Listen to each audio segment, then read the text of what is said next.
Okay, hello everybody. Welcome to Korean Atlanta Mentorship. And in this video, we're going to cover the topic of where should you be a landlord?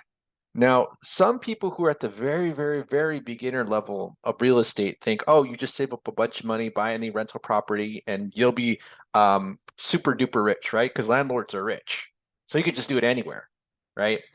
And it's not a coincidence that I put the city of Los Angeles here with a big don't go here sign. I don't know what you call it, banned or uh, not allowed. And the reason that I wrote that is because you have to be a little bit more methodical in where you want to be a landlord. It's not just a simple case of, oh, you just buy a rental property or maybe like an apartment in Los Angeles and then you're good to go and you're going to be swimming in money, right? So there's a few things to consider. So one of the most important things that you're going to consider, that you should consider or have in your mind is two things. First of all, don't play where the game is rigged. So that's like a number one pro tip right there. Don't play where the game is rigged. So if you know the game is rigged against you, don't play there, right? But people still play where the game is rigged. That's why you always hear horror stories about how certain people who are landlords get screwed over, especially in certain tumultuous times when they're not allowed to collect rent. And then certain areas, based on certain situations, people will pay the rent based on the rules of the game. So if you don't play where the game is rigged, you can't lose, right? That's number one pro tip. Number two, I want to cover is don't engage in bad philosophy. So you ever hear this as a kid, like when you're doing something that kind of sucked and didn't make sense, and your parents or your teachers or maybe even like older siblings would be like, oh, even though it sucks right now, you should work hard because you should want to challenge yourself, right? In the game of landlording, you probably don't want to engage in that type of bad philosophy. Like that's a terrible philosophy. So I hope this makes sense because if you play where the game is rigged, even if you do everything right, you could potentially lose lots and lots of money. So one thing to consider when you get rentals, again, I'm not giving you any sort of actual real estate advice. This is just more about my research that I've done. And we actually offer courses in landlording that's provided by people who've been in the field for a long time. So it's not me teaching it, it's actual experts who've been in the real estate investing game for like 20 plus years. So if you're interested in that, I'll talk about that at the end of the video. But let me just kind of show you what I mean by don't play where the game is rigged. So basically, as a landlord, you really want to avoid tenant-friendly areas, right? So basically, you have to consider both the state and the city. And so for me, the number one places that I would avoid are both places that are very liberal at the state level and at the city level. So kind of like Los Angeles and San Francisco. So there's no shortage of horror stories. So if I go into YouTube and I simply type in landlord owed rent in San Francisco, you could see all these stories in the news media. And the news media, these things is kind of like your friend. It's kind of like, oh, it's telling you what's happening going on in the areas in the country, and it's like, oh, if I see these types of stories in like a rural county, that'll be kind of weird, right? But you see all these stories all the time in the big liberal cities and states. So San Francisco. So this one right here, it says Bay Area landlord says tenants owe over 100,000 rent but can't evict them, right? We can't evict them. So this is kind of like, oh, the game is rigged, don't play here, right? That's really important as a landlord. So I'd rather have like 20 rentals in some no neck product town where I could be fair with the tenant. Doesn't mean like I can be, treat them badly or whatever. But if I do everything right, and let's say in a market like San Francisco, and the tenants owe over $100,000 in rent, and the city government doesn't do anything, I am screwed, right? I am screwed. Okay, but there is no end of stories. Vacant because of rent control, $100,000 fee to evict a tenant. Ooh, those $17,000 in rent. Landlord sells those renters inside at significant loss. Just does not. It doesn't end. And the fact that these stories even exist, but should show you like, oh, like don't go here. You know what I'm saying? Like it's telling you not to go here. But essentially, you just don't play where the game is rigged, right? So this is these places definitely I would avoid. And you could kind of find out, just by doing some like Google searches of where cities and states trend toward, right? So here, another place I want to kind of avoid that's tenant friendly is kind of like some somewhat conservative states, but they have liberal cities. So I know Georgia went liberal in like the last election, but overall the state itself just does tend to lead conservative. And so you have two cities right here, like Atlanta and Decatur, that are liberal. And the reason that you kind of get the feeling of like, oh, where's the city headed? You kind of find in the news. So, for example, I remember in the news reading about how like the city of Atlanta almost passed rent control, but it didn't get passed because of one vote or something like that.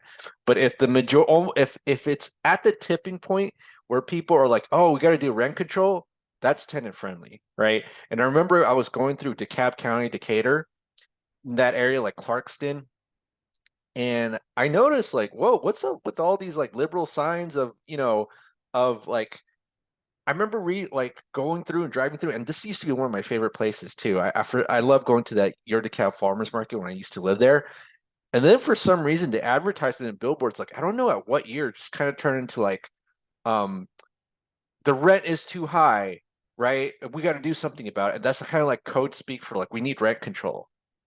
And so now it's like, oh, this place is like tenant friendly.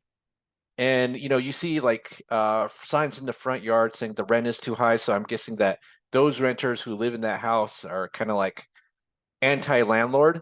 So you get the feeling, oh, like this area, yeah, even though Georgia's state is kind of conservative, this area is kind of liberal and it's tenant friendly. So even though yeah, I can make money as a landlord there, I don't want to go through the headache of dealing with those kind of that kind of environment, right? So very important to consider. Now, again, you could go to the opposite way, just find out like landlord friendly states.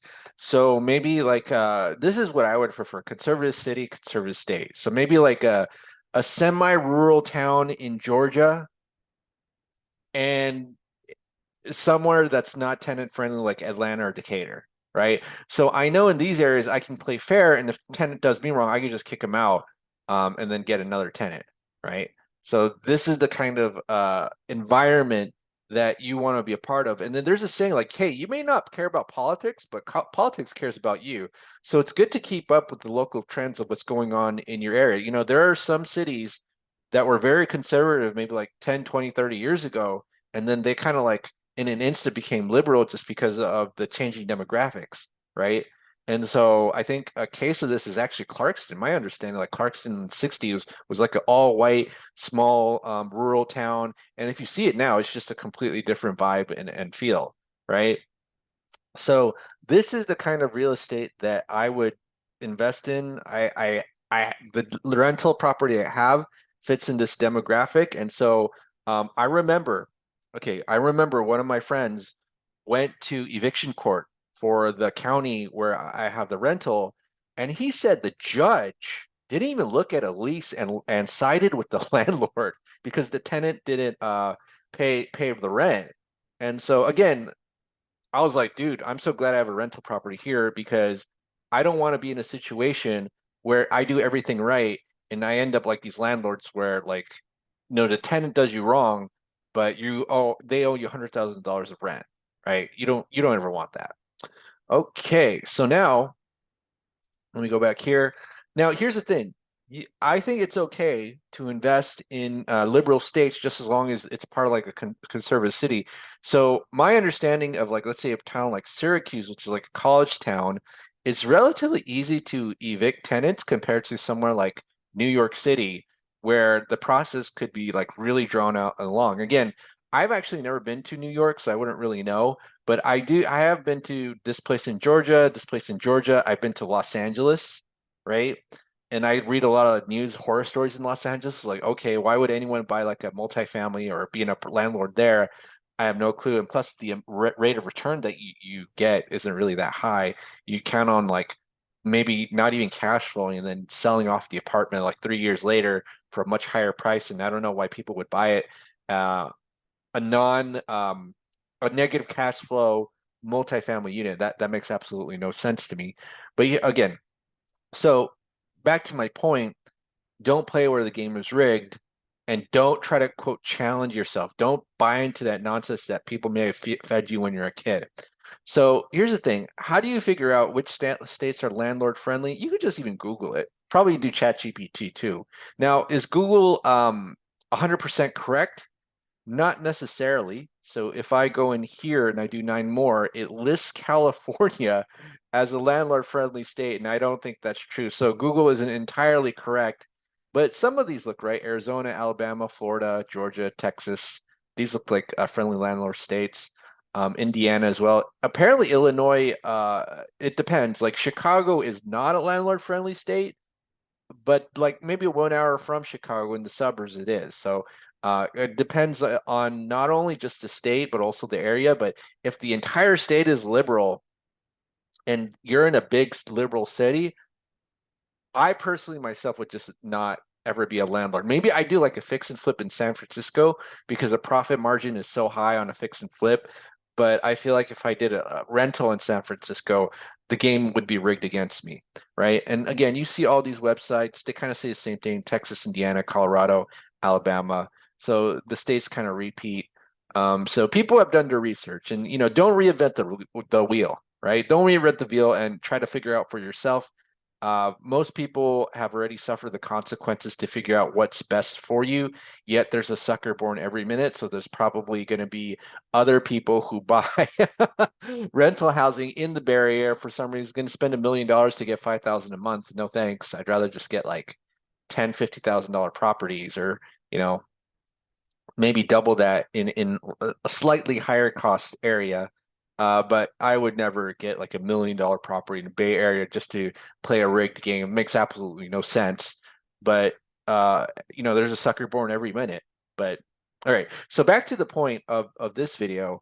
Again, should you be a landlord in any state, in any place? The answer, in my opinion, would probably be no, right? There's a reason why I put this band symbol in front of Los Angeles, California. I could probably just do a Google search of landlord horror stories in Los Angeles, California. Now, I'm pretty sure some people make money, but I just don't want to play a rigged game there where people feel like, oh, I have to do rent control, or I have to, I don't know, rent control. You can't kick out a tenant. I mean, because think about it. Let's say a tenant goes bad. What's your only remedy is eviction, right? And doesn't and you as a landlord do have a lot of power, but that Spider-Man quote, with great power comes great responsibility. Okay, so this is Create Atlanta Mentorship. If you're interested in joining our group and even taking landlord classes, you could go ahead and fill out the Google form link below, or you could email us and send us an inquiry saying, hey, I'm interested in joining your group. Can you tell me more? And we could certainly do that. So have a great day, everybody, and we will speak next time.